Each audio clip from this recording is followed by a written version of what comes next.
हॉलमध्ये पाहतो बाई दिसत नाही, किचन रूममध्ये पाहतो बाई दिसत नाही, बेडरूममध्ये पाहतो बाई दिसत नाही, बाई गेली कुठं? तर बाई अंधाराच्या एका कोपऱ्यामध्ये रडत होती.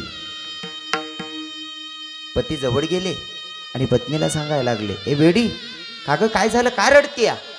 नाही हो रडत नाही. ए खोटं कशाला बोलते तू, रडते, बोल ना, काय झालं? तुला मंडपात कोणी काही बोललं का? तुझा कोणी अपमान केला का? म्हणले नाही हो धनी. मग तू का रडतीया? बाईच्या डोळ्यात अश्रू होते. नवऱ्याच्या गड्याला आलिंगन देते, गड्याला मिठी मारते आणि सांगते, धनी खरं सांगू का, दीदीला हळद लागली ना धनी, तेव्हापासून दीदी सारखी रडते हो. दीदीला हळद लागली तेव्हापासून दीदी सारखी रडते धनी. एक काम करा ना, दीदीच्या जवळ जाऊन तिला समजावून सांगा ना का बेटा तू रडू नकोस म्हणून.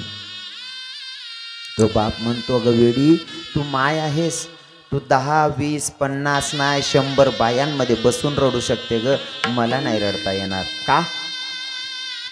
तू 100 बायांमध्ये बसून रडू शकते, पण मी जर का रडलो ना तर हा समाज मला कोणत्या नजरेनं बघेल? अरे माणसासारखा माणूस काय बाईवानी रडायला लागला. मी जर का रडलो ना, हा समाज सांगेल याच्याकडे पैसे खर्च करायला नाहीत म्हणून नाटकं करतो, याला दुःख लागतंय पैसे खर्चायचं. अगं मला नाही ग रडता येणार. दादा, हळदीची रात्र दोघं नवरा बायको उशीत तोंड घालू रडता हो, पूर्ण नाईट रडतात. सकाळी स्नान करून नवरीचा बाप ओट्यावर उभा, कोणीतरी नवीन व्यक्ती गल्लीतून जातोय आणि नवरीच्या बापालाच प्रश्न करतोय, का हो दादा, तुमच्या घराच्या समोर भला मोठा मंडप पक्वान्नाचं जेवणाचं साधन बनतंय, हे कशासाठी आणि कोणासाठी हो? तो नवरीचा बाप वरवर मनाने सांगतो, दादा माझ्या पोरीचं लग्न आहे रे. वरवर मनाने सांगतो माझ्या पोरीचं लग्न आहे. पण दादा अंतकरणातून आवाज निघतो, काय सांगावं दादा, मी माझं स्वतःचं काडीच कापतोय आणि परक्या व्यक्तीला दान करतोय, ज्या पोराला मी कधी बघितलेलं सुद्धा नाही. कधी नवरीचा बाप, नवरीचा भाऊ, नवरीची माय, नवरीची बहीण होऊन बघा, मग कळतं ते दुःख काय असतं.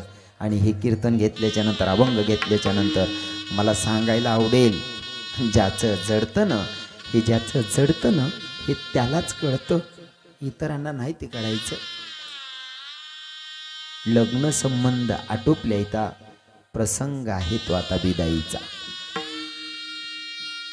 प्रसंग बिदाईचा. महिला मातांना या भावाची, या पोराची विनंती आहे, तुम्ही जर का नवरदेवाकडनं गेल्यात ना माया हो, तुम्ही आज एका दिवसासाठी कलोऱ्या बनून जातात नवरदेवाच्या, पण काही बाया लई वजन दाखवतात नवरीवाल्यांवर. तुम्ही हे विसरू नका की भगवंतानं तुमच्याही पोटी मुलगी दिली.